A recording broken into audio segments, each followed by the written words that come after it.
All rise, veuillez vous lever.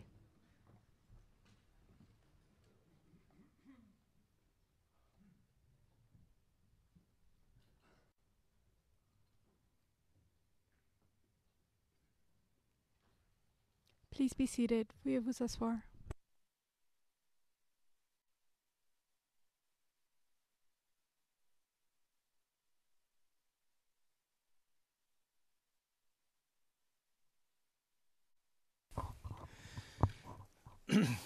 Good afternoon. Le juge président, bonjour à tous, à nouveau. When we have some quiet up there, Lorsque l'on aura un peu de calme dans la galerie du public, nous allons pouvoir poursuivre. Merci.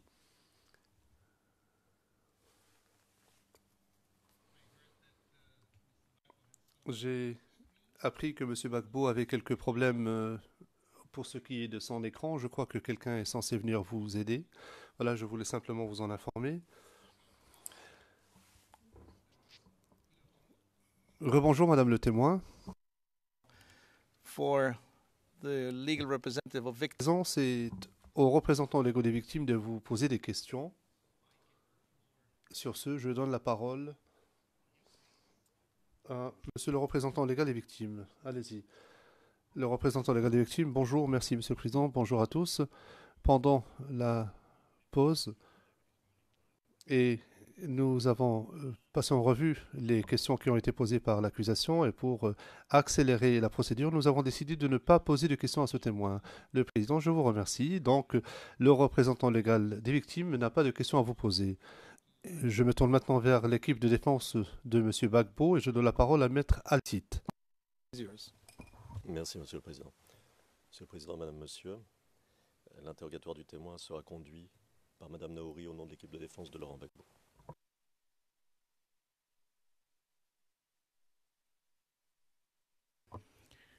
Thank you, Mr. Altit. Le Président, merci Maître Altit. Maître Naouri, vous avez la parole.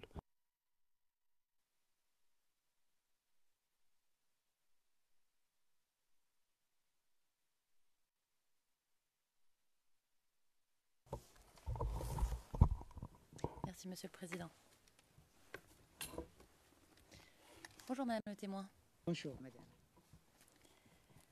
Je m'appelle Jennifer Naouri et c'est moi qui vais vous poser des questions aujourd'hui au nom de l'équipe de défense de Laurent Gbagbo, d'accord? D'accord.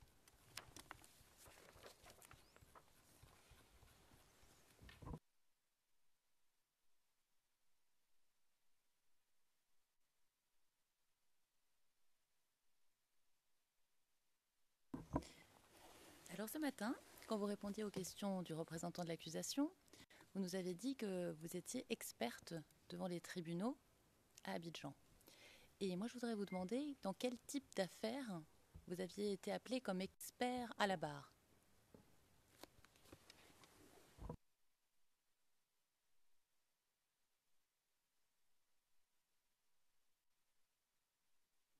Dans certaines affaires très médiatisées, je ne sais pas s'il faut dire des noms. Alors pour vous aider, Oui. évidemment, si c'est public, vous nous dites. Si ce n'était pas public, vous ne nous dites pas. Hein. C'est juste pour comprendre le type d'affaires et c'est le fond qui nous intéresse plus que les noms des personnes concernées, bien évidemment. D'accord. Merci. Dans certaines affaires pour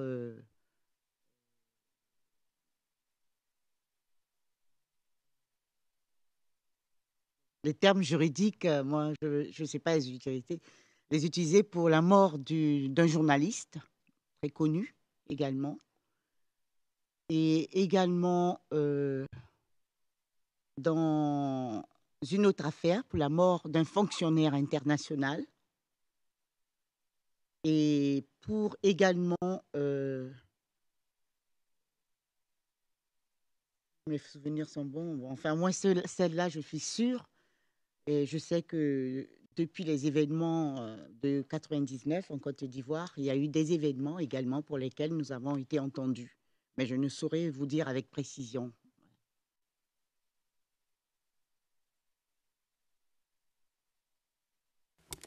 D'accord, merci Madame le témoin.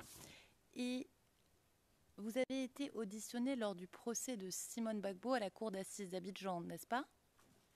En effet, Alors, je voudrais vous montrer un document. Il va s'afficher sur votre écran. C'est le numéro CIV OTP 0101 07 38, page 0738 à page 0746. C'est l'onglet 187 de notre liste de notifications. Et c'est un document qui a été classifié par l'accusation comme confidentiel, mais nous pensons qu'il peut être montré publiquement puisqu'il s'agit d'un document judiciaire d'une audience publique qui a eu lieu à Abidjan, Monsieur le Président.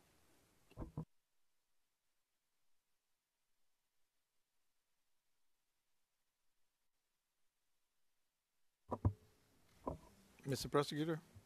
Le président, monsieur le procureur, monsieur Garcia, nous n'avons pas d'objection. Le président, très bien, donc c'est public, merci.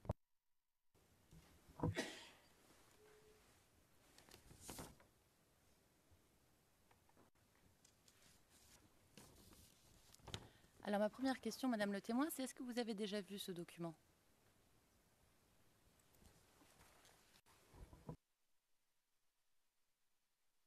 c'est la première fois que je vois ce document-là. D'accord.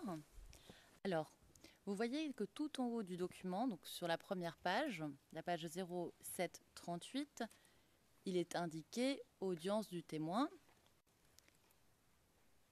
et votre présentation.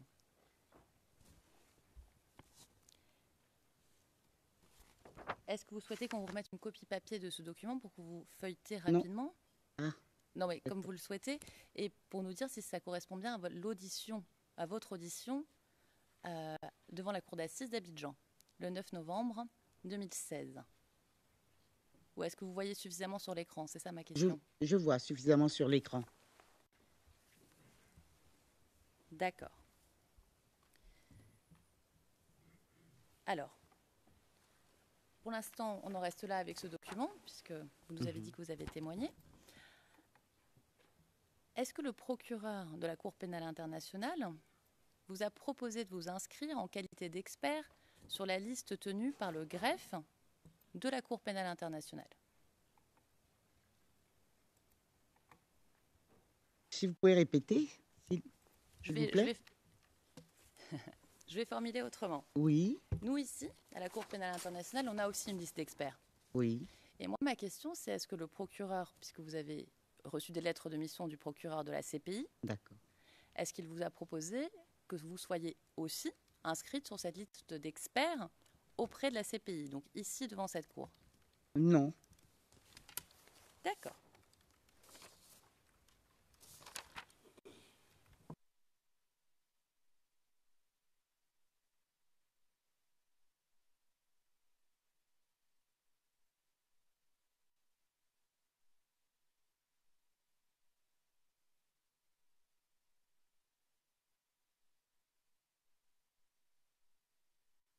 Alors, Madame le témoin, on a parlé aujourd'hui de 2 réquisitions faites par le procureur de la République d'Abidjan. Mais vous nous avez dit, à la page 10, ligne 18, à la page 10, ligne 24 des transcrits de l'audience d'aujourd'hui, que vous aviez reçu 4 réquisitions. Alors, ma question, c'est quoi les 2 autres réquisitions dont nous n'avons pas parlé ici aujourd'hui? Les réquisitions. Et 2 autres étaient des réquisitions pour la réalisation d'exhumations qui rentraient également dans le cadre de cette mission sur les victimes post-électorales, de cette crise post-électorale.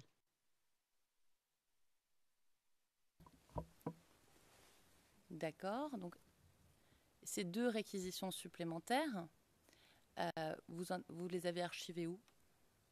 Dans nos archives à l'Institut. D'accord. Donc, si on voudrait obtenir copie de ces 2 réquisitions supplémentaires, vous pourriez nous les communiquer? Je pense. D'accord.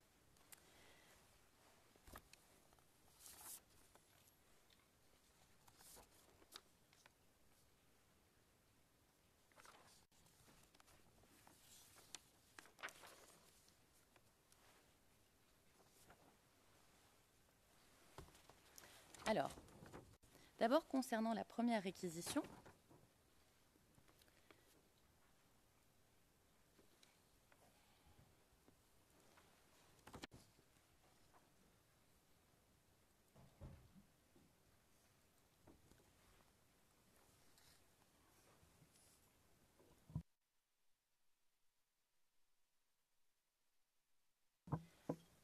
concernant cette première réquisition dont nous avons parlé aujourd'hui,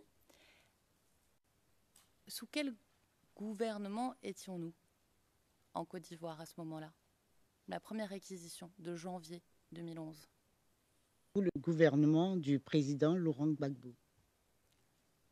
D'accord.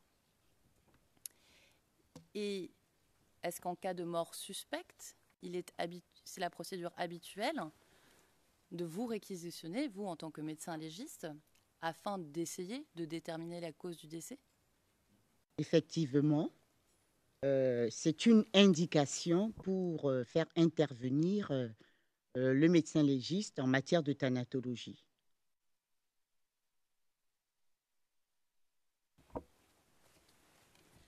Alors, nous avons compris ce matin que vous pouviez être saisi par le procureur de la République.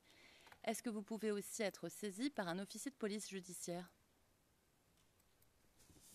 Oui, on peut être saisi par un officier de police judiciaire également.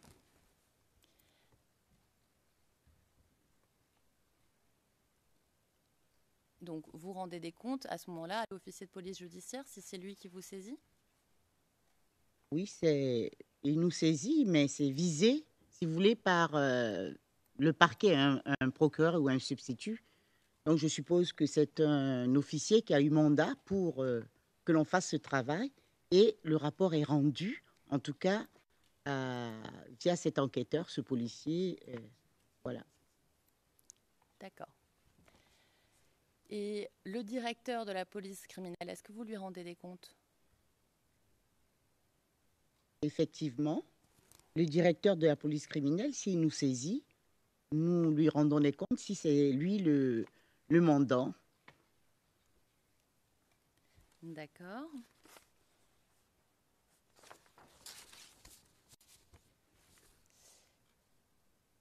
Et l'Institut de médecine légale pour lequel vous travaillez, de qui dépend cet institut? Ou de quelle institution dépend votre institut de médecine légale d'Abidjan? L'Institut de médecine légale d'Abidjan dépend et du ministère de la Santé et également du ministère de l'Enseignement supérieur. D'accord. Et qui est-ce qui finance cet institut? Cet institut, pour le moment, n'est pas financé. N'est pas financé. Alors, je vais vous demander de préciser un petit peu, puisque si l'Institut fonctionne, vous avez du matériel pour exécuter vos missions. Alors, d'où viennent les fonds qui permettent à l'Institut de fonctionner? Cet institut a été créé par, a été, mis en place par c'est un don en fait, c'est un don de la coopération allemande. C'est un don de la coopération allemande qui a été fait en 2010. Et nous avons donc obtenu les clés. Et il est en voie de mettre en place tout ce fonctionnement, tout ça. Pour l'instant, nous fonctionnons avec les dons d'institutions internationales.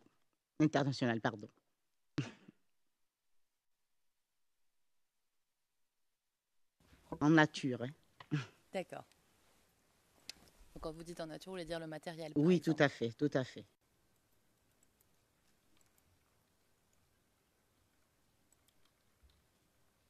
Très bien. Alors, est-ce qu'il y a d'autres services qui composent l'Institut médico-légal? Je ne comprends pas qu'est-ce que vous appelez par d'autres services. Eh ben, je vais préciser. Oui. Est-ce que, par exemple, au sein de cet institut médico-légal, donc il y a clairement un service médecine légale. Est-ce qu'il y a aussi un service balistique, un service d'anthropologie? Est-ce qu'il y a des services différents, spécialisés au sein même de cet institut? Non, au sein de cet institut, on fait de la thanatologie. Il n'y a pas de service de balistique. Nous faisons de l'anthropologie également et il n'y a pas de service d'anthropologie médico-légale. Mais ces activités d'anthropologie médico-légale, ces activités de balistique lésionnelle entrent dans le cadre de nos activités.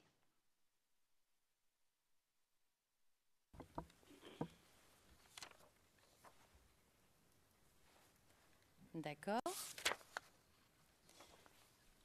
Alors, quand vous répondiez aux questions du juge-président, aujourd'hui, donc c'est la page 65, à partir de la page 65, ligne 11 des transcrits, vous avez très bien expliqué la différence entre la balistique de munitions sommaires, lésionnelles et de mouvement de la munition.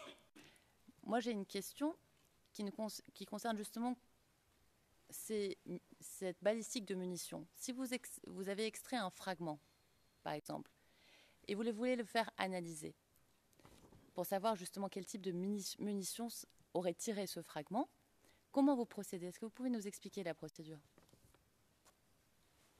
Oui, nous avons un service de police scientifique qui ont une unité de balistique et pendant l'autopsie, s'il y a un prélèvement à faire, ce prélèvement est fait et confié à la police scientifique.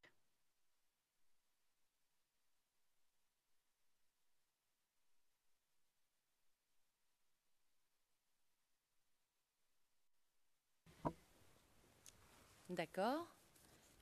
Et quand vous communiquez ce fragment à la police technique et scientifique, est-ce que vous leur remettez un rapport qui comporte vos conclusions, par exemple?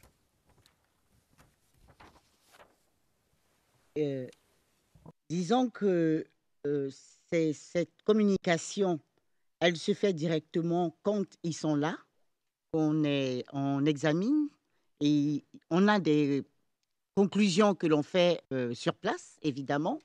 Et quand ces prélèvements sont communiqués via l'enquêteur, c'est communiqué avec le rapport.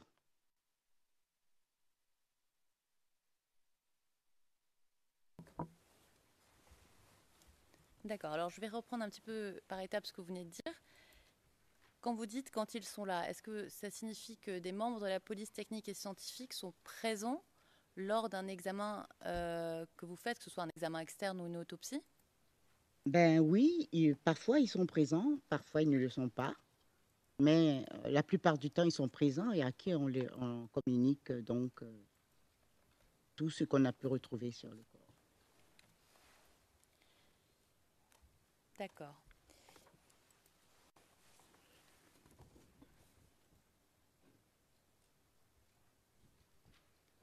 Très bien. Alors, concernant toujours cette première réquisition, donc de janvier 2011, si je lis votre rapport circonstancié, et c'est la page 0007, vous indiquez qu'il y a eu une réunion de travail qui a eu lieu le 25 janvier 2011 en présence de la police technique et scientifique, en présence de la police scientifique, de la police criminelle et des responsables des pompes funèbres Yves Ossep et Interfou. Alors, ma question, c'est qui est-ce qui a organisé cette réunion?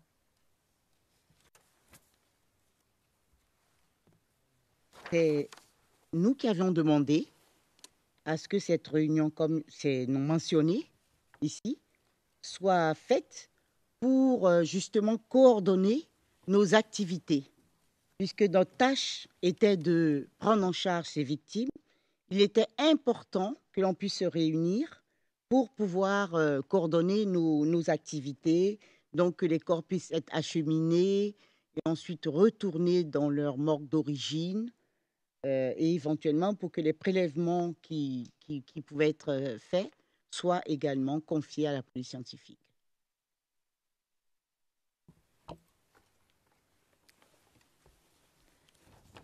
D'accord. Alors, qui étaient les représentants d'abord de la police technique et scientifique qui étaient présents lors de cette réunion?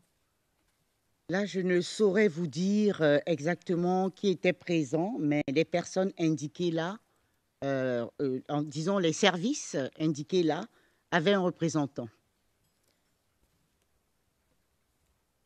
Est-ce qu'il y a un compte rendu ou un procès-verbal de cette réunion qui a lieu notamment avec la police criminelle? Ben, un procès, une liste de présence, je pense qu'on peut trouver ça. D'accord. Et est-ce que lors de cette réunion, par exemple la police criminelle vous a donné des instructions plus précises concernant votre mission?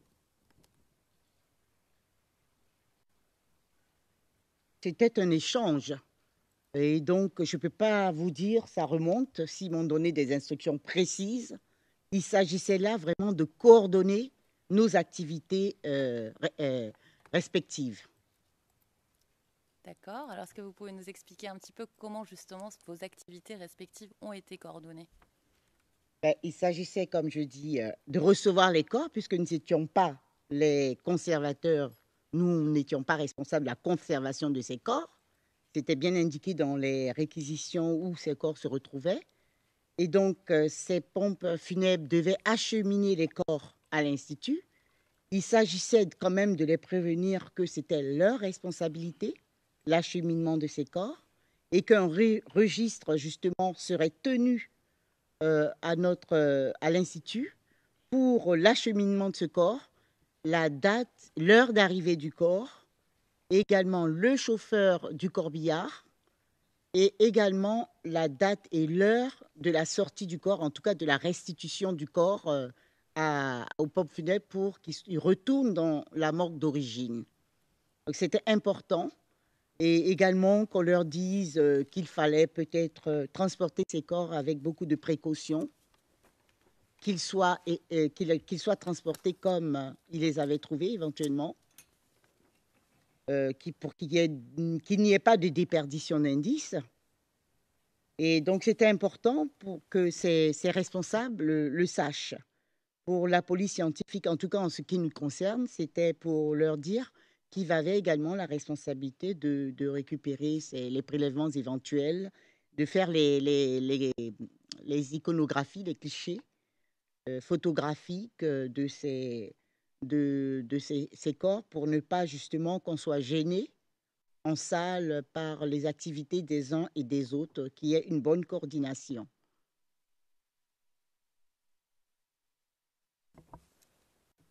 C'est très clair, merci Madame le témoin. Alors, est-ce que vous vous souvenez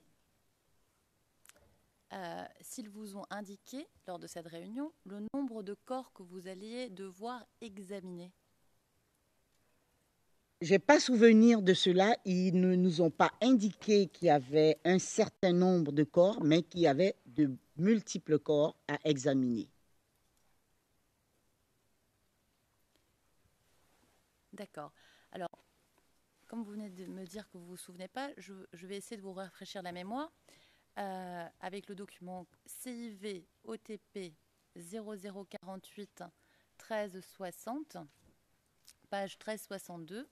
C'est l'onglet 84 de notre liste de notifications et il s'agit d'une lettre du directeur de la police criminelle au procureur de la République près du tribunal de première instance d'Abidjan-Plateau, ayant comme objet exécution de la réquisition relative aux autopsies médico-légales des cadavres issus des événements post-électoraux. Et ce document est classé confidentiel, enfin nous a été transmis comme étant confidentiel, mais comme il s'agit d'une lettre du directeur de la police dans sa capacité de directeur au procureur de la République, nous pensons qu'il n'y a pas de problème à la montrer de manière publique, Monsieur le Président.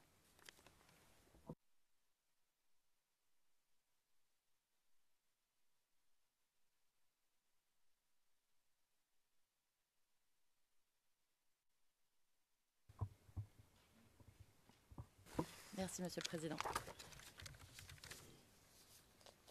Alors, dans cette lettre, il est écrit, et là je cite, donc on est sur la page que j'ai indiquée, la page 1362. En dépit de cela, la mission s'est poursuivie, bon an, mal an, suivant un mémoire d'honoraires établi le 10 février 2011, qui faisait état de l'autopsie de 31 corps sur un total de 172, dont 18 corps de policiers pour lesquels 7 corps avaient été effectivement autopsiés à cette date. Alors, est-ce que le total de 172 corps mentionnés ici par le directeur de la police criminelle vous paraît correct? Je ne saurais vous le dire. Est-ce que je prends connaissance de ça maintenant? D'accord. Très bien.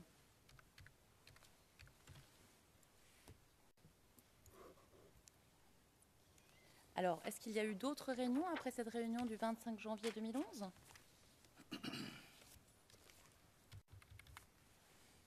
Je n'ai pas souvenir qu'il y ait eu d'autres réunions après cela. S'il y en a eu d'autres, ce n'était pas de notre fait, c'était du fait de du parquet qui coordonnait tout ça, d'une cellule qui avait été mise en place éventuellement. D'accord.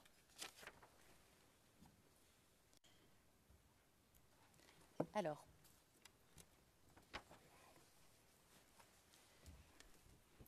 maintenant, je voudrais qu'on aborde un petit peu la mise en œuvre de cette première réquisition du procureur de la République d'Abidjan.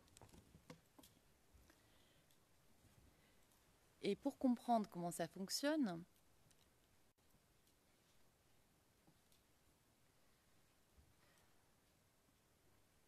est-ce que les corps, déjà, est-ce que, on va dire en dehors d'une période de crise, donc habituellement parlant, est-ce que les corps, quand ils sont acheminés vers vous, à l'Institut médico-légal d'Abidjan, est-ce qu'ils sont sous scellés?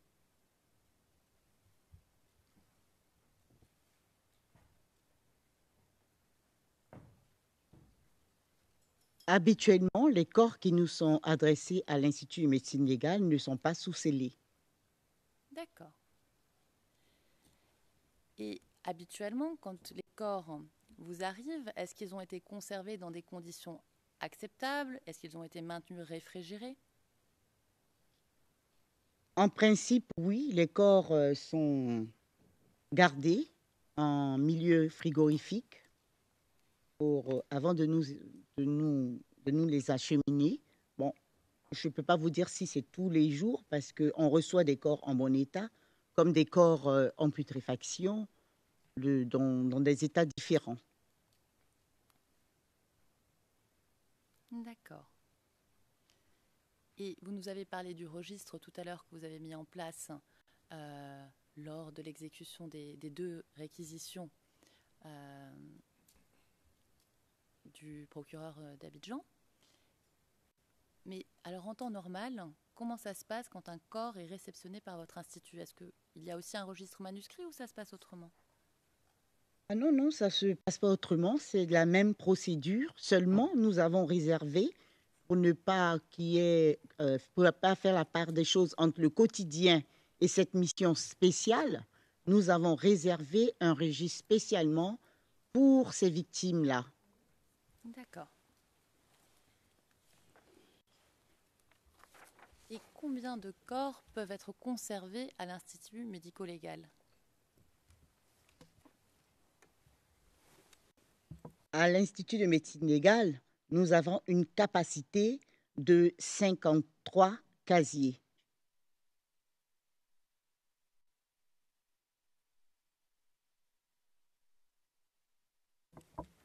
D'accord.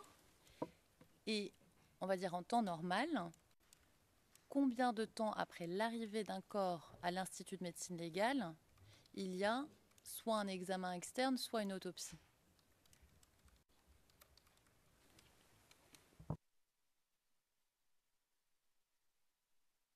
Ça dépend du travail, de la charge de travail à faire, mais une chose est sûre, quand le corps arrive à l'institut, en général, c'est le matin et ce corps retourne à la mort d'origine.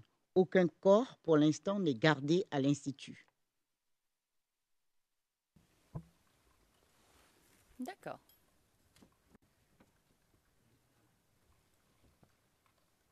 C'est très clair. Et en temps normal, combien de personnes travaillent sous votre responsabilité à l'Institut médico-légal?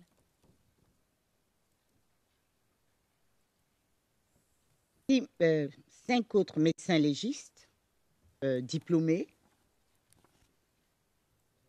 2 internes en formation et un garçon, un aide thanatologique.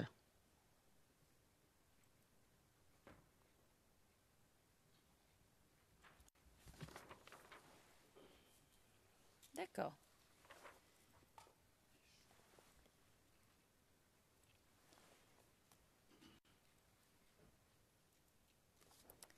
Donc, vous venez nous expliquer que le corps arrive et repart dans la même journée.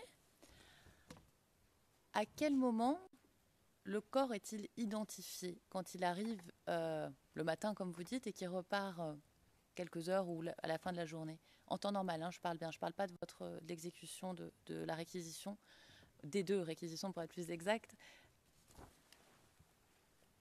En temps normal, nous recevons le corps avec un membre de la famille qui accompagne le corps. Et avant que nous commencions à travailler, ce corps est identifié par le membre de la famille devant nous pour bien nous rendre compte qu'il s'agit bien du corps de cette personne, qu'il n'y a pas eu éventuellement d'erreur de la part des personnes, des pompes funèbres qui nous les acheminent. Donc ce corps est identifié par un membre de la famille avant que nous commencions à travailler. D'accord. Et quand vous dites qu'il est identifié par un membre de la famille, est-ce que vous pouvez nous dire un petit peu comment, comment ça se passe? Est-ce que vous parlez avec ce membre de la famille ou est-ce qu'il y a une reconnaissance visuelle, comme vous nous avez expliqué un petit peu ce matin? Oui, surtout si le corps est identifié, il y a une reconnaissance visuelle.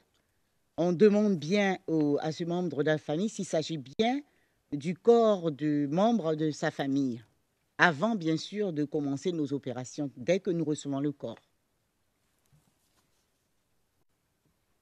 D'accord. Et vous nous avez expliqué ce matin que vous preniez les papiers d'identité, notamment de ces personnes qui se présentent comme étant la famille. Est-ce qu'il y a un registre que vous tenez habituellement avec les informations concernant justement les membres de la famille? En temps normal, en effet, nous avons un registre qui notifie tous les corps qui rentrent à l'Institut, également les actes qui sont pratiqués et les membres de la famille qui, justement, auront à récupérer le certificat de décès. D'accord. Est-ce que vous faites une copie des papiers d'identité de la famille? Non, nous ne faisons pas cette copie, nous simplement vérifions qu'il s'agit de la même personne, de la bonne personne. D'accord. Et dernière question sur la procédure habituelle, mais pour qu'on comprenne bien ce qui s'est passé. Est-ce que dans la procédure habituelle, une fois que vous avez fini d'examiner le corps, est-ce qu'à ce moment-là, le corps est mis sous scellé? Le corps n'est pas mis sous scellé parce que ça ne relève pas de notre fait. Il n'est pas mis sous scellé. D'accord.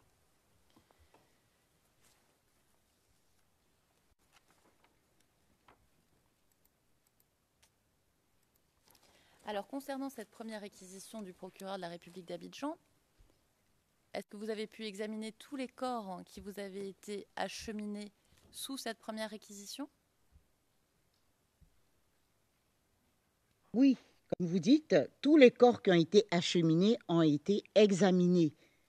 Je dis bien tous les corps qui ont été acheminés, qui sont arrivés à l'Institut. Je n'ai pas dit que tous les corps éventuellement qui étaient dans les morgues ont été acheminés. Mais bien tous ceux qui nous sont parvenus, nous les avons examinés. D'accord. Alors,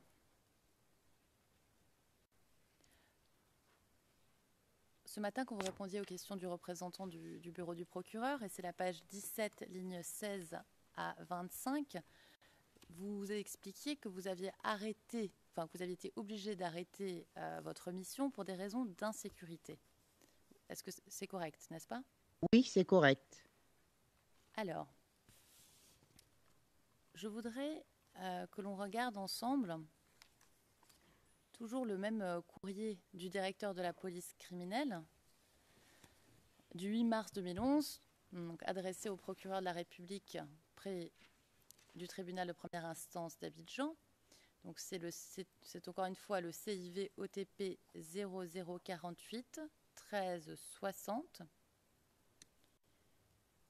page 1363.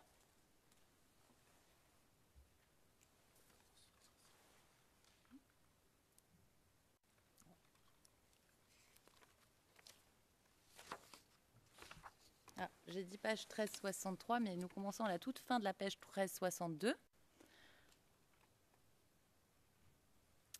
Et il est écrit, et je cite, « Malheureusement, l'expert, c'est vous ?» Ah, je me patiente. Voilà.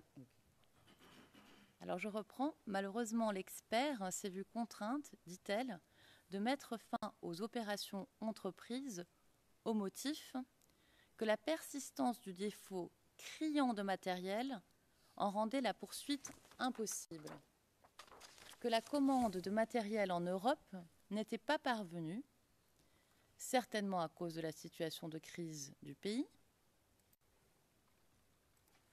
qu'en outre, la requête aux fins de dualité de l'expertise nécessitée par ces circonstances exceptionnelles n'avait pas reçu de suite favorable, qu'enfin, le coût des opérations est devenu prohibitif, passant du simple au double, à savoir 137 millions de francs CFA. Fin de citation.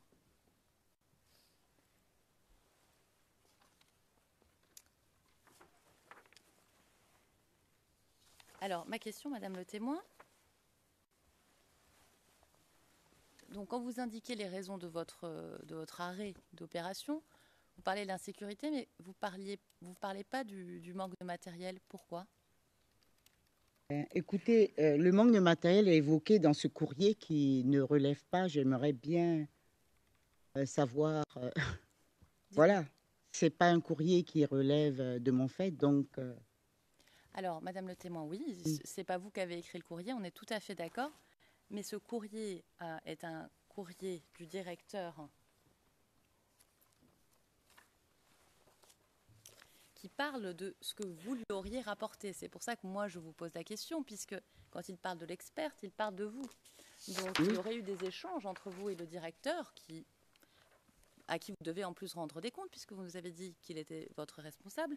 Donc, comme c'est indiqué ici que vous aviez avancé comme raison auprès du directeur le manque de matériel et que ce n'est pas noté du tout dans votre rapport circonstancié, on essaye seulement de comprendre pourquoi. Moi aussi, j'aimerais bien comprendre parce que j'aimerais voir le courrier éventuellement que j'aurais écrit relatif à cela. D'accord. Donc, si je comprends bien, vous n'avez pas écrit de courrier au directeur pour lui dire ce qu'il lui l'indique dans cette lettre au procureur de la République d'Abidjan. Oui, j'aimerais voir ce courrier et puis à la date à laquelle ça a été fait éventuellement. Alors attendez qu'on comprenne bien. Quand vous dites que vous voulez voir le courrier, on peut vous donner le courrier entier du directeur? Non. En fait, il relate des choses que j'aurais dites. J'aurais aimé savoir si j'ai effectivement écrit un courrier qui relate cela. D'accord, c'est clair.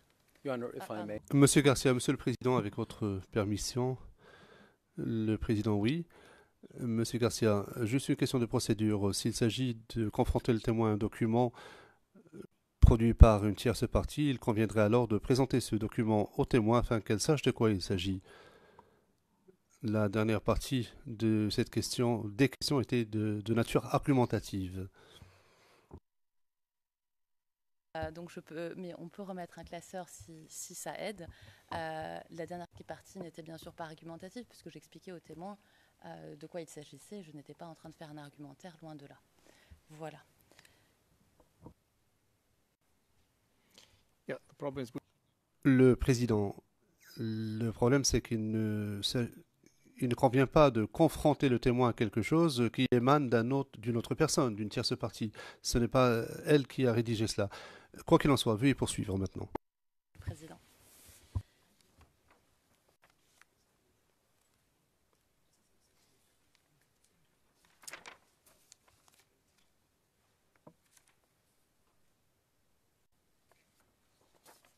Alors, je voudrais qu'on parle maintenant, Madame le témoin, de la deuxième réquisition, puisqu'on vient de terminer sur la première réquisition.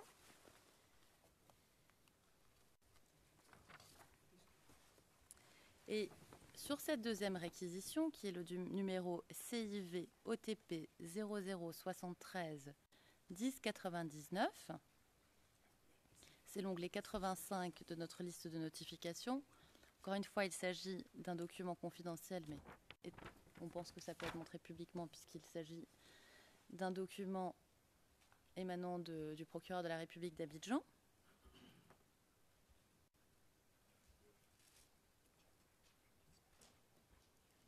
Ah oui, qui a été montré en plus publiquement ce matin, donc je pense qu'il n'y a aucun problème. Très bien. please go ahead. Le président, allez-y, je vous en prie. Alors, vous voyez le document qui s'affiche, Madame le témoin? Oui. Très bien. Alors, ma question, c'est en fait de savoir si ce qu'il y a dans ce document qui dit simplement qu'il y a lieu, je cite le document, hein, qu'il y a lieu d'ordonner les constatations médicales des dits corps ou leur autopsie s'il y a lieu. Ma question, c'est de savoir si c'est les seules instructions que vous avez reçues le 29 avril 2011. En effet, ce sont les seules instructions, d'autant plus importantes que c'est par écrit. D'accord. Alors, dans votre rapport circonstancié, donc il porte le numéro 0050 0003 et c'est à la page 0005. Est-ce que vous avez votre rapport devant les yeux, Madame le témoin?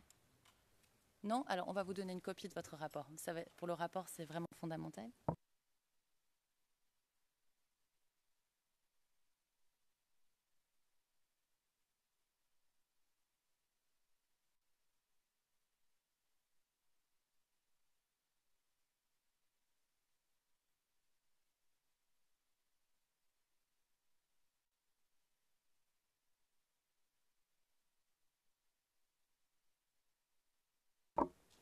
Just if we can be of help, I see that Monsieur Garcia, si je puis être utile, je vois que le témoin dispose toujours du classeur. C'est l'onglet numéro 20.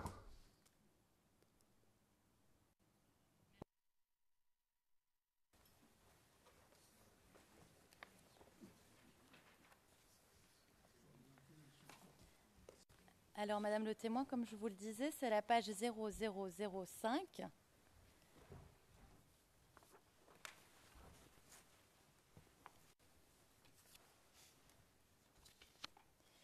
Et à cette page,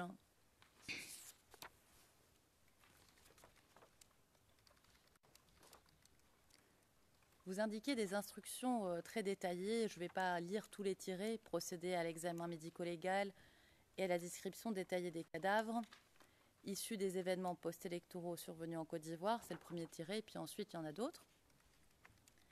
Alors, qu'est-ce que vous avez reproduit ici en termes d'instructions qui vous ont été communiquées? Nous avons reproduit ici la première, comme on l'a dit, ici, émanant de la réquisition du 20 janvier 2011.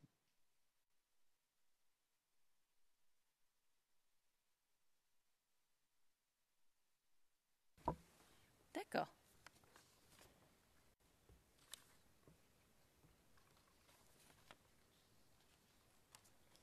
Très bien. Et est-ce que vous avez eu, à la suite de cette deuxième réquisition, des réunions comme après la première ou pas du tout? Je n'ai pas souvenir de cela. Sinon, je pense que je l'aurais mentionné.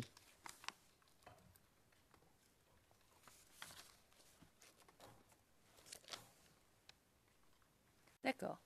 Et est-ce que votre mission, Madame le témoin, était d'établir si les causes de la mort des corps étaient dues à des incidents s'étant déroulés lors de la crise post-électorale? Non. Vous pouvez répéter la question, s'il vous plaît? Bien sûr. Je vais attendre un tout petit peu pour la traduction. Alors, ma question, c'est de savoir si votre mission, puisque là, on a parlé des deux réquisitions et des instructions qui vous ont été données, est-ce que votre mission était d'établir si la cause de la mort des corps était due aux incidents s'étant déroulés lors de la crise post-électorale? Aucun incident n'était rapporté pour lequel on nous demandait de faire une relation de cause à effet, si j'ai bien compris ce que vous me demandez, de faire une relation de cause à effet entre les incidents et les décès de ces victimes. Je pense que non. Il s'agissait d'examiner ces victimes, en fait, qu'on avait identifiées comme victimes de la crise post-électorale.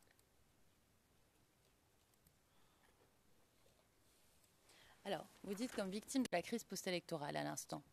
Alors, lors de votre audition devant la cour d'assises d'Abidjan du 9 novembre 2016, CIV OTP 0101 07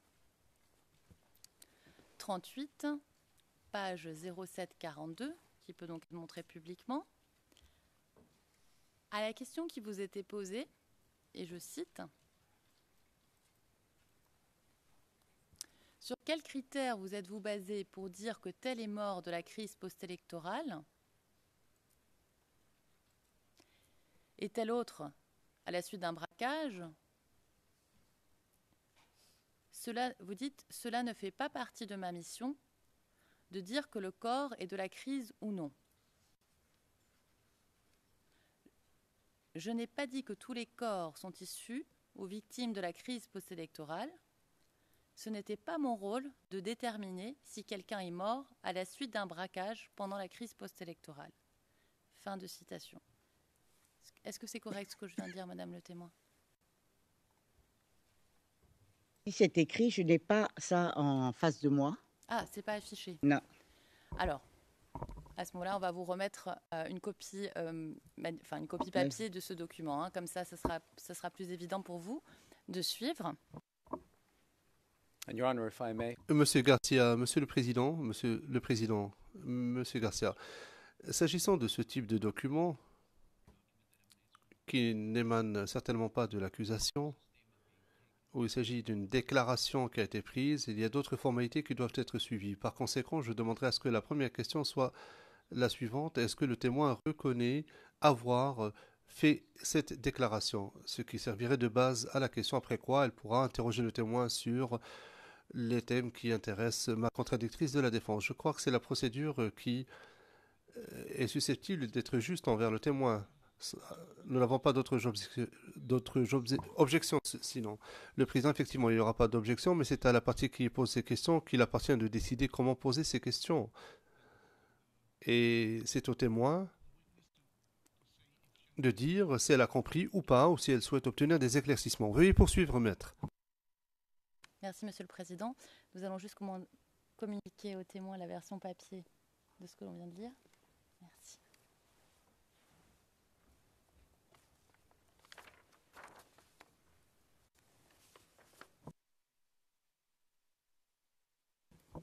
Alors, Madame le témoin, juste pour vous guider, donc c'est de la page, l'extrait que je viens de lire est à la page 0742. Hein, ce sont les numéros RN en bas de page. Vous avez eu l'habitude ce matin. Alors, donc là, vous dites que cela ne fait pas partie de ma mission, dire que le corps est de la crise ou non. Est-ce que c'est correct que vous avez dit ça? Tout à fait. D'accord. Ce n'est pas écrit dans la réquisition. Très bien, Madame le témoin. Alors, j'en ai fini avec ce document pour l'instant. Est-ce que vous avez reçu des réquisitions individuelles, en plus des 4 réquisitions dont nous avons parlé aujourd'hui, c'est-à-dire les 2 réquisitions du procureur d'Abidjan et les 2 réquisitions pour exhumation dont vous nous avez parlé au tout début de mon interrogatoire?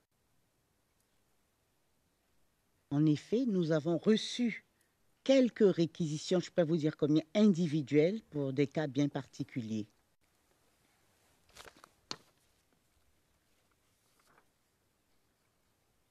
D'accord.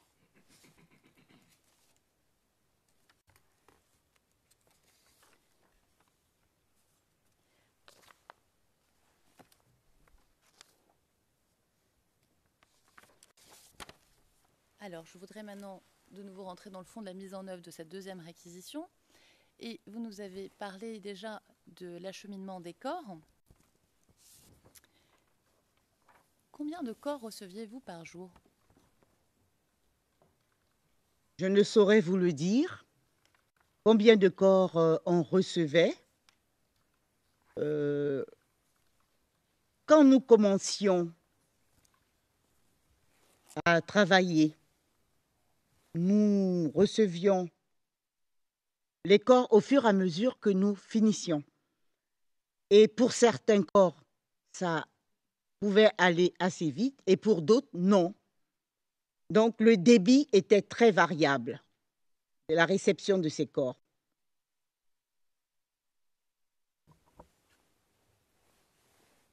D'accord.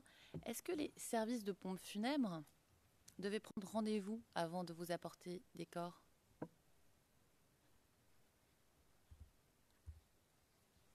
En effet, nous avions déterminé des périodes pour lesquelles nous devons recevoir ces corps pour travailler. Et des périodes également pour lesquelles nous voulions prendre le temps de rédiger ces rapports si c'était possible. Donc, ils étaient parfaitement au courant des jours, des périodes pendant lesquelles ils pouvaient nous acheminer ces corps, de même que les horaires. D'accord, donc ça avait été décidé en amont? Pas forcément, ça pouvait être la veille. Pas mal de choses avaient été décidées en amont, mais ça pouvait être la veille, pas le jour même parce que ça pouvait être embêtant si le corps était déjà acheminé, mais la veille, ça pouvait être décidé déjà. D'accord. Et est-ce qu'un officier de police judiciaire escortait le corps de la morgue à l'Institut médico-légal? Ça, je ne saurais vous le dire, puisque nous nous occupions de la réception du corps. S'il devait l'escorter, je ne saurais vous le dire. D'accord. Alors, qui est-ce qui, à l'Institut médico-légal, réceptionnait les corps? Qui était en charge de la réception des corps? Il s'agissait des médecins légistes qui recevaient les corps. L'un d'entre nous, y compris l'interne, les apprenants, donc qui réceptionnait, qui faisait signer le registre dès la réception du corps, l'heure, la date et également le chauffeur qui avait transporté ce corps. D'accord. Et les corps qui étaient acheminés, est-ce qu'ils étaient tous dans des housses funéraires individuelles? Effectivement, ils reposaient dans des housses mortuaires individuelles. D'accord. Est-ce qu'il est arrivé que dans une housse mortuaire, il y ait plusieurs corps ou plusieurs ossements? Plutôt plusieurs ossements. Plutôt. Je donne un exemple, s'il y avait 2 crânes, par exemple. Bon. Et, pardon. Et où est-ce que vous le notiez si vous vous rendiez compte qu'il y avait, par exemple, dans une housse mortuaire, 2 crânes, comme vous venez de le dire? On le notait également dans les fiches de constatation que nous avions réalisées. Alors, juste pour que je comprenne bien, quand vous dites les fiches de constatation... Les fiches d'examen externe. D'accord.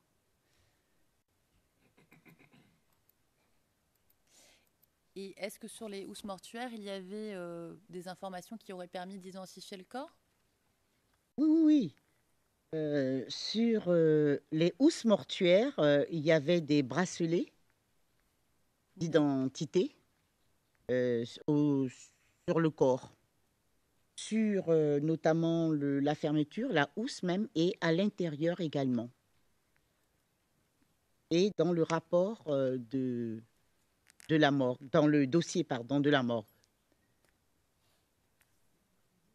D'accord, donc si je comprends bien, il y avait et un bracelet autour d'une poignée de la housse et en plus autour du poignet du corps, si je peux m'exprimer ainsi. Oui. D'accord. Certaines fois, pas pour, mais la plupart du temps. D'accord.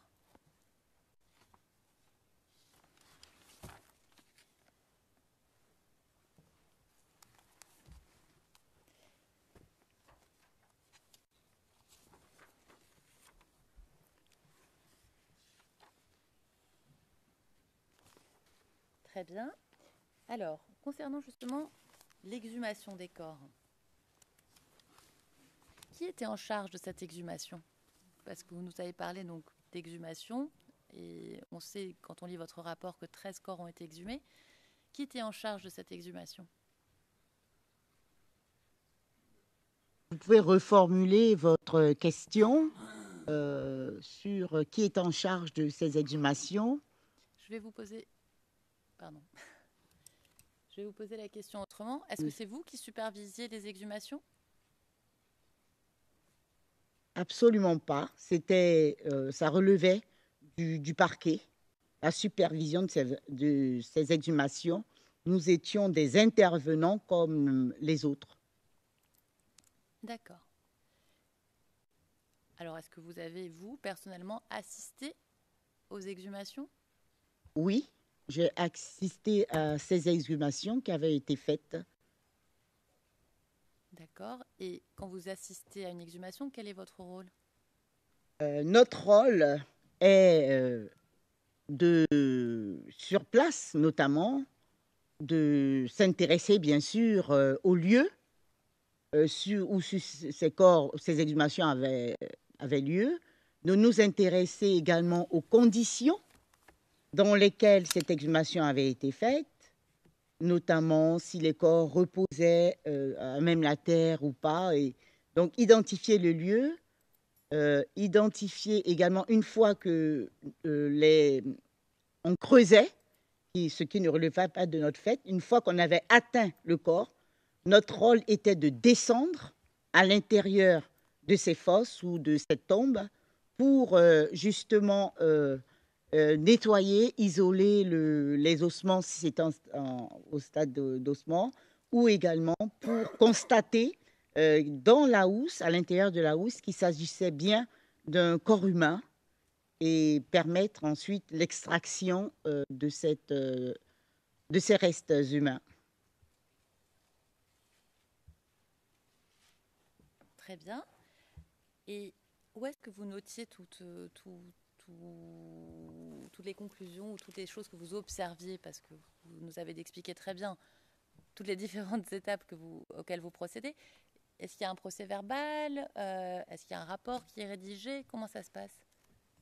Comme pour chaque opération, un rapport circonstancié était rédigé et nous avions également conçu des fiches pour ces exhumations, qui étaient des fiches d'exhumation et d'autopsie après exhumation.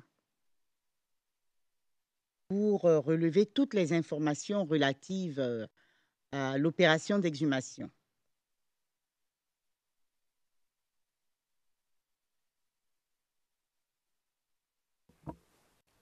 D'accord, Madame le témoin.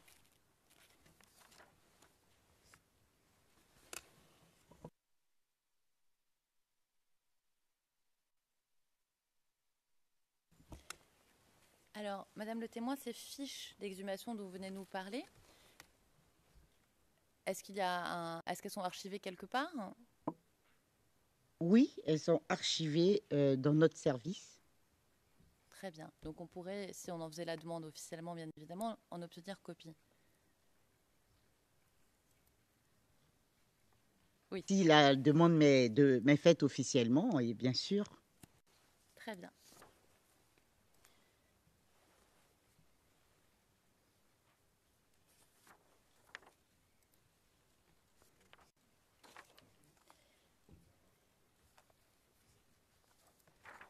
Alors, Madame le témoin, concernant les autopsies, toutes les autopsies que vous personnellement avez effectuées ont eu lieu où? Toutes les autopsies ont eu lieu à l'Institut de médecine légale. D'accord. Et les examens externes? Ces examens externes ont eu lieu pour la plupart à l'Institut de médecine légale et également au sein des morgues où étaient conservés ces corps. Alors, sur les fiches manuscrites d'examen externe, il n'est jamais mentionné le lieu où l'examen externe a été effectué. Comment pouvons-nous savoir où vous avez effectué l'examen externe?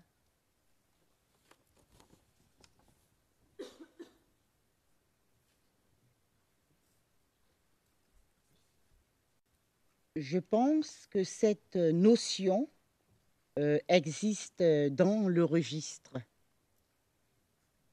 Le registre, nous avons enregistré les différentes missions. Et nous en parlons un peu, je pense, dans le rapport.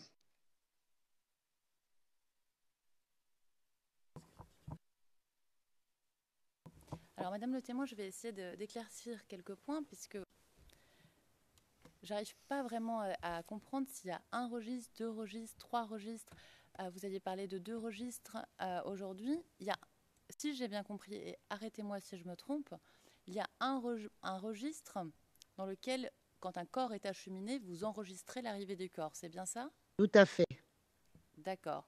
Et est-ce qu'il y a un deuxième registre? Oui, un deuxième registre qui inscrit tous les corps qui ont été examinés, avec leur numéro d'ordre, le numéro de l'IML également.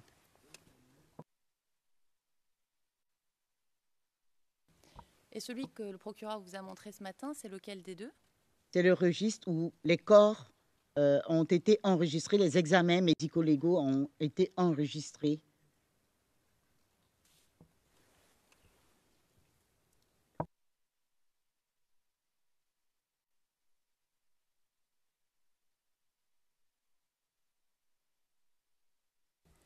Et ce registre, Madame le témoin, je suppose qu'il fait plus de 2 pages? Ah, c'est un registre. D'accord. Non, puisque je vous pose la question, puisqu'on a vu 2 pages avec le bureau du procureur ce matin, et que nous, ce que nous avons au dossier, c'est justement ces 2 pages. Donc il serait possible d'obtenir un registre complet? Évidemment, oui. Nous marquons la traçabilité de tout ce que l'on fait sur ces registres.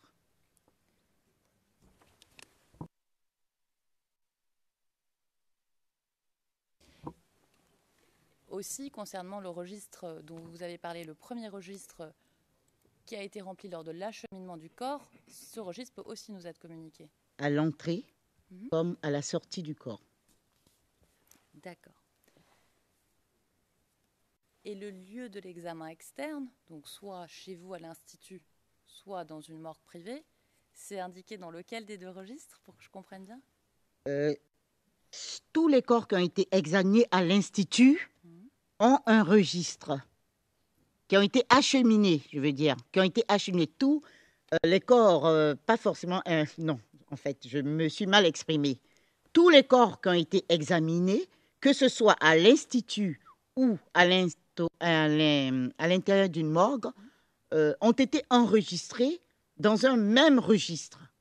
Et tous les corps qui ont été acheminés à l'Institut figurent dans un autre registre, notamment la date et l'heure d'arrivée et la sortie du corps pour la restitution. D'accord. Donc, le lieu où l'examen externe a eu lieu, est enregistré dans ce registre global dont vous parlez, qui a été établi à la suite des examens, que ce soit examen externe ou autopsie. Je ne suis pas sûre que ça soit noté, il faut que je vérifie, mais une chose est sûre, on tenait un registre pour les corps qui étaient acheminés à l'Institut. D'accord. C'est clair, merci Madame le témoin.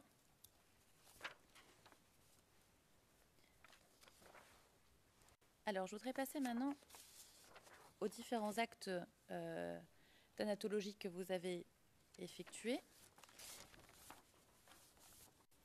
Et d'abord,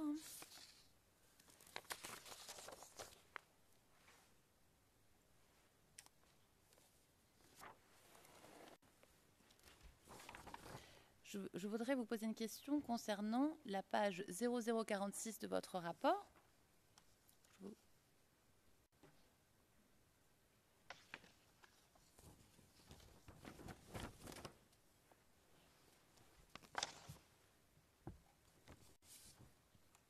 Alors, à la page... C'est bon, Madame le témoin? Oui. Très bien.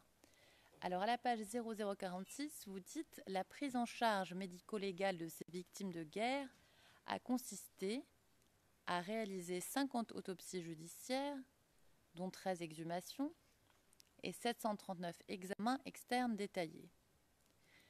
Ces corps étaient dans la majorité des cas en état de putréfaction très avancé ou à l'état de reste osseux. Alors, ma question,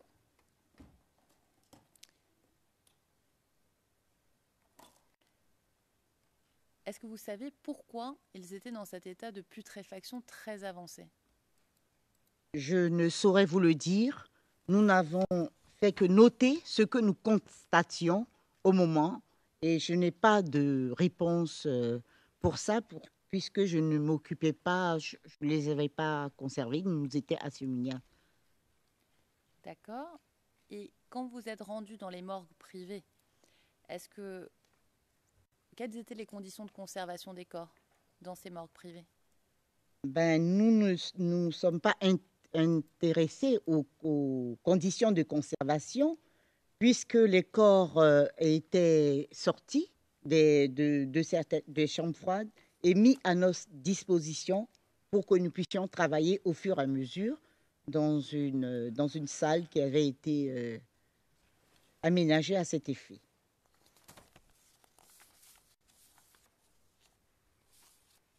D'accord. Alors, Madame le témoin, il y a un témoin qui est venu ici. C'est le numéro P172 et qui est en audience publique du 7 juillet 2017 à partir de la page 70 des transcrits, ligne 3, nous a dit la chose suivante. Donc, je vais vous lire un transcrit de quelqu'un qui est venu témoigner ici, publiquement. Alors, on lui pose la question. Alors, monsieur le témoin, je vais vous lire votre paragraphe 84 de votre attestation. Et là, on cite le paragraphe. J'ai été reçu par un patron de l'IVOCEP. Je ne me souviens pas de son nom, qui m'a dit que les corps ont été enterrés.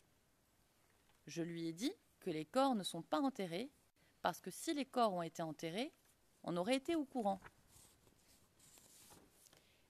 Il a dit qu'à Trècheville, il y a eu une coupure de courant à cause de combats qui a eu lieu entre le 10 mars et le 20 avril.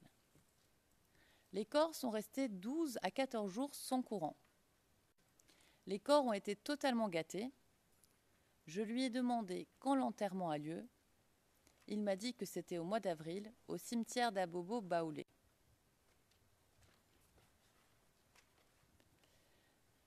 Fin de citation. Alors, moi, ma question, c'est est-ce que vous, au cours de vos échanges avec l'IVOCEP ou Interfou, vous avez été informé de ce que, par exemple, à Trècheville, il y a eu une coupure de courant qui a duré entre 12 et 14 jours, entre mars et avril. Je n'ai pas été 2011, pardon. informée de ce fait.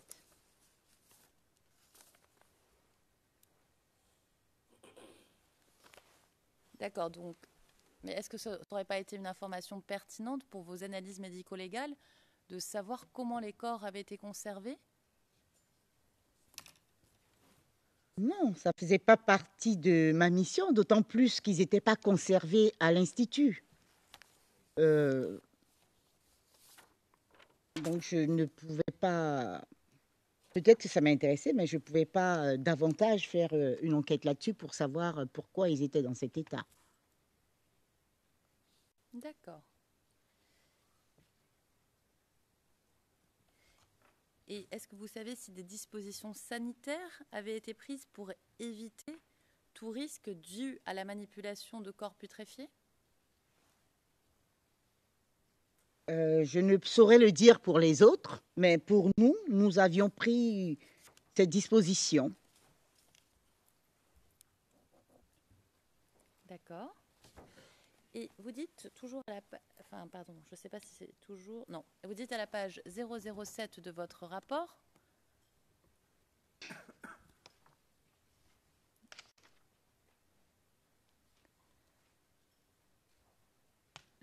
C'est bon, madame le témoin? Oui, c'est Oui. bon, merci. Le fait que tous les corps n'avaient pas été conservés à l'Institut de médecine légale, était à l'origine de manipulation abusive des corps qui, du fait de leur état de putréfaction avancé, arrivaient à l'Institut médico-légal complètement disloqués, ce qui ne facilitait pas l'examen médico-légal. Alors ma question, c'est qu'est-ce que vous voulez dire par manipulation abusive? Par manipulation abusive, je veux dire toutes les dispositions qui avaient été prises pour présenter les corps aux familles qui venaient se présenter, notamment à la morgue pour une identification visuelle. Et je suppose qu'il s'agissait de sortir les corps, les montrer, et je ne sais pas combien de fois ça a été fait pour que ces corps puissent être présentés aux familles.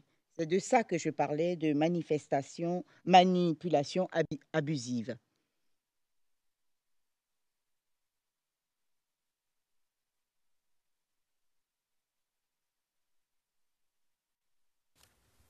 D'accord.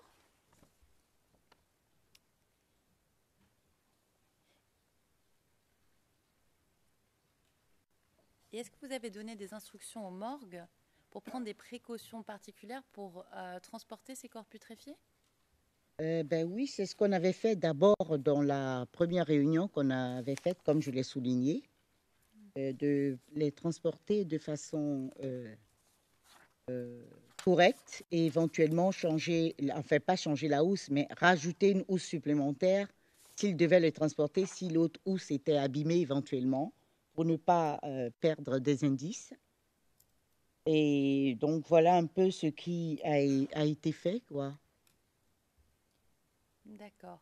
Et est-ce que vous pouvez nous décrire le type de dislocation auquel vous avez été confronté?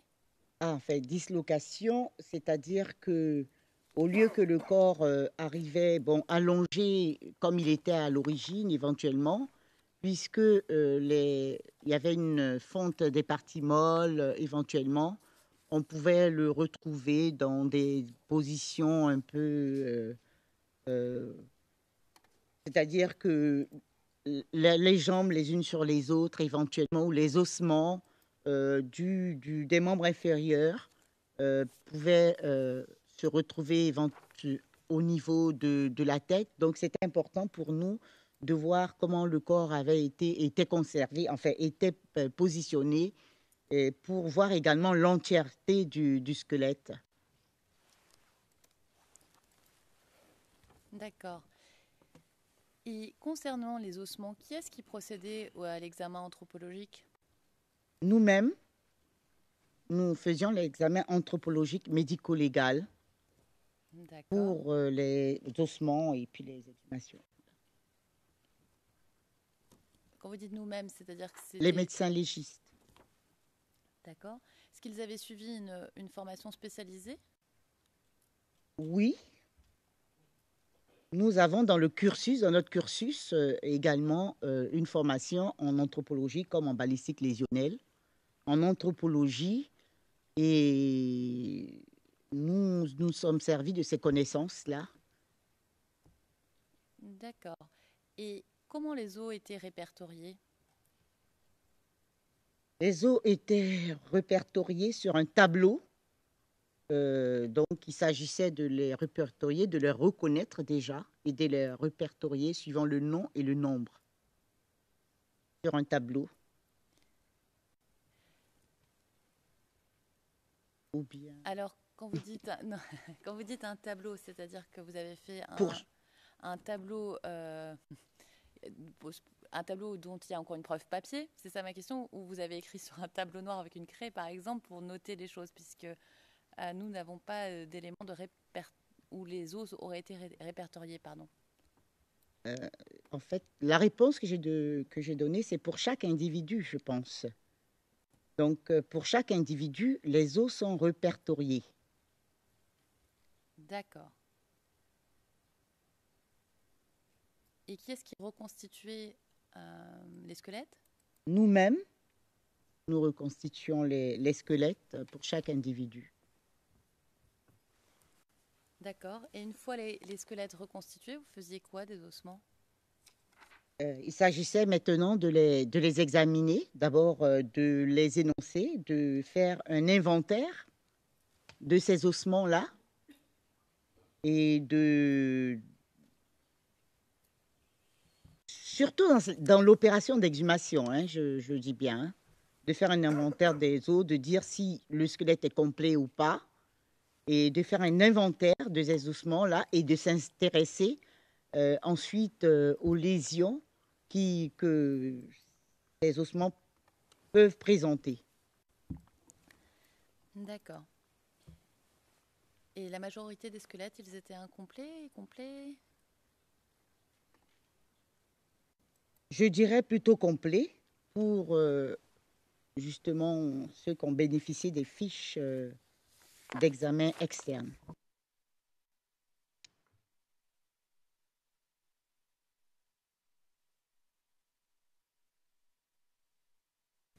Très bien. Et justement, dans quel cas décidiez-vous de faire une autopsie au lieu d'un examen externe? Sur quels critères vous vous basez?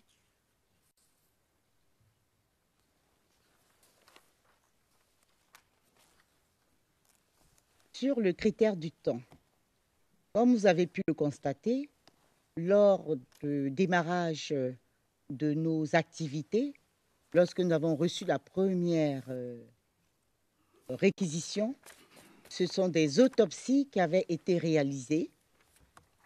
Nous avions le temps de le faire, ces autopsies, pour chaque corps, autant qu'on a pu le faire. Pour la deuxième réquisition, les corps s'étaient accumulés. Il fallait faire le plus vite possible pour ensuite pouvoir mettre à la disposition des familles ces corps-là. Donc, nous avons opté pour un examen médico-légal externe puisque les deux possibilités nous avaient été offertes dans les réquisitions. D'accord. Alors, est-ce que l'état de putréfaction du corps est un critère pour décider quelle opération thanalogique effectuer?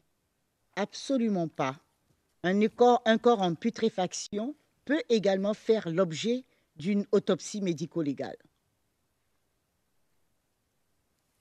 D'accord. Alors, dans votre rapport circonstancié à la page 0048,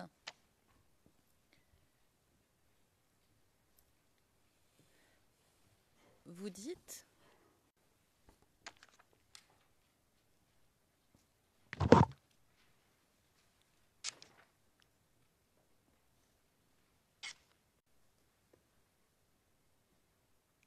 c'est bon, Madame le témoin? Oui, oui. Très bien. Alors, l'examen externe détaillé des corps était l'acte médico-légal le plus pratiqué sur les victimes en état de putréfaction extrême, voire en état de squelettisation. 739 examens externes détaillés contre 40 autopsies, dont 13 après exhumation de corps.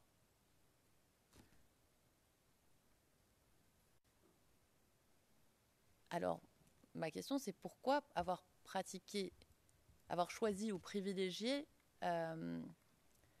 l'examen externe sur des victimes en putréfaction, comme vous le dites ici? Ça n'a pas été choisi en fonction de l'état du corps. C'est en fonction du temps imparti pour pouvoir rendre les corps aux familles. D'accord. Donc, le choix était dicté par la nécessité de procéder au plus vite, si je comprends bien. Tout à fait. D'accord.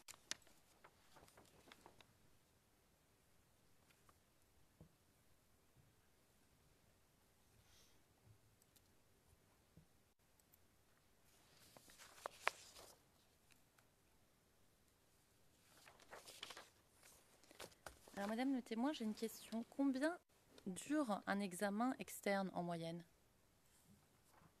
Je ne saurais répondre à cette question. Tout dépend de ce que l'on voit. Tout dépend donc de la complexité du cas qui nous est présenté. D'accord, c'est clair. Alors, est-ce que vous pouvez nous donner une moyenne de combien d'examens externes vous pouvez faire par jour? Ce n'était pas quelque chose qui était régulé de cette façon. Nous ne décidions pas de faire 10, 20 ou 30 examens médico-légaux. Nous les recevions et nous prenions notre temps pour apporter le plus d'éléments possible, le plus rapidement possible comme on pouvait, mais également en étant quand même assez pertinent dans notre examen. Donc, on ne pouvait pas décider. Je pense que le temps, dans ce cas-là, quand on le faisait, ne comptait pas, mais si ça avait été des cas faciles, en fait, si les lésions étaient faciles à voir et que ça pouvait aller vite, on le faisait. Ils avaient dit qu'ils avaient encore un revêtement cutané conservé, on pouvait le faire. On le faisait. Si ça pouvait aller vite, on le faisait également. Donc, le temps passé sur un corps était vraiment assez variable. D'accord.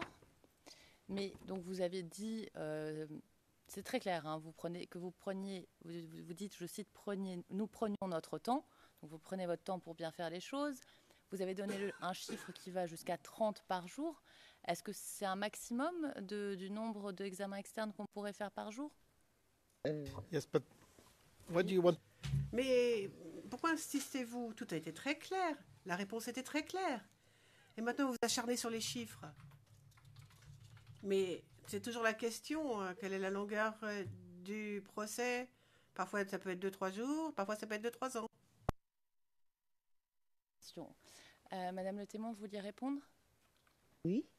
Je n'ai pas parlé de 30 examens par jour, je parlais de 30 rédactions de certificats de décès. D'accord. Alors moi, ma question, c'était justement de savoir combien d'examens externes vous pouviez faire par jour environ. Je répondrai de la même façon à la question que précédemment. Tout dépend de la complexité des cas qui nous étaient présentés. D'accord. Alors, je vais vous poser une autre question. À l'analyse des rapports d'examen externe qui nous ont été communiqués par le bureau du procureur, de la CPI cette fois-ci, nous avons trouvé que pour la journée du 5 juillet 2011, vous avez procédé au moins parce qu'on n'a pas encore tout à fait fini les calculs, procéder au moins à 65 examens externes. 65 examens externes. Alors, comment est-ce possible qu'en une journée de 24 heures, le 5 juillet 2011, vous procédiez, et puis vous nous avez expliqué ce matin que vous étiez en binôme, et vous procédiez à au moins 65 examens externes dans la même journée?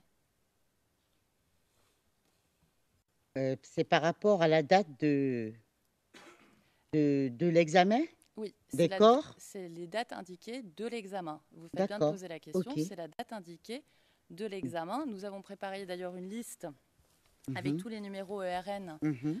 de tous les rapports qui indiquent que l'examen en effet, a eu lieu le 5 juillet 2011. Donc on peut très bien communiquer aussi cette liste aux juges et aux parties. Nous avons aussi un classeur avec tous ces examens. Tous ces documents qui indiquent que l'examen a eu lieu le 5 juillet 2011, pour qu'il soit soumis au dossier de l'affaire éventuellement. Mais là, dans l'état actuel de nos calculs, puisqu'on n'a peut-être pas encore, peut-être quelque chose qui nous a échappé, hein, c'est possible, mais le 5 juillet 2011, il y a 65 examens qui auraient été faits la même journée. Alors, je vous demande de nous expliquer comment ce serait possible. Ce serait possible si tous les médecins étaient disponibles à ce moment-là pour le faire, et c'est possible également en fonction de l'heure à laquelle on a commencé et l'heure à laquelle on a terminé.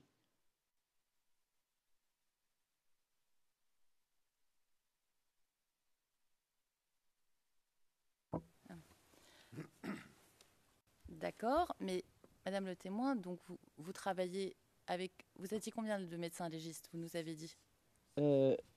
Nous avons... Je parle de médecins légistes et pas Oui. d'assistants. Hein. Tout à fait, 4. 4. Et vous êtes en binôme, donc vous êtes en binôme de 2. Oui. D'accord. Donc, alors moi j'ai une autre question, puisque vous dites que vous avez vu tous les corps. Oui. Et vous avez signé, enfin que vous avez vu tous les corps, tout simplement. Comment est-ce possible que vous auriez vu tous les corps, les 65 corps, en binôme avec quelqu'un? Ou est-ce que ça veut dire que vous n'avez pas assisté à tous les examens, les examens externes? Si. Your Honor, I object to that. Je fais une objection, s'il vous plaît, le président. Oui. Oui, de toute façon, en plus, vous parlez tous en même temps. Hein. On parle ici de 60 dossiers, et pour poser cette question au témoin, il faut quand même que le témoin sache exactement de quoi on parle pour pouvoir répondre. Le président, elle sait très bien de quoi on parle, question, mais on parle d'une date bien précise.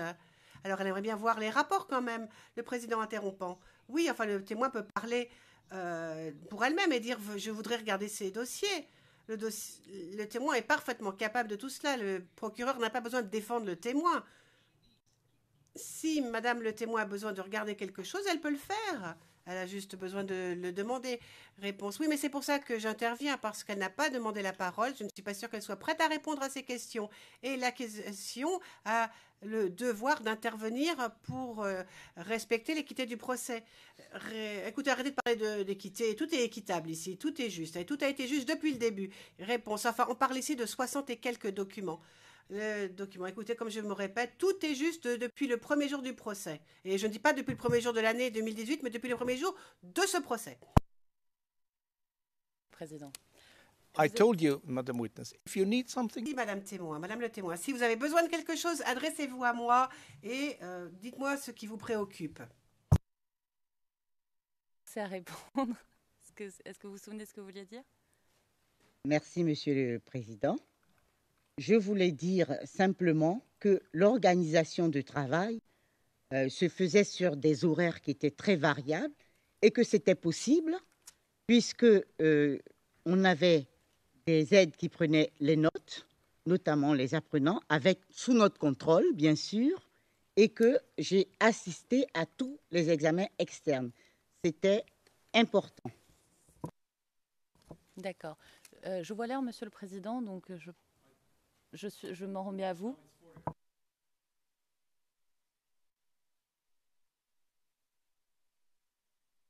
Micro, s'il vous plaît. Maintenant, nous allons faire la pause, Madame le témoin, et nous reprendrons vendredi.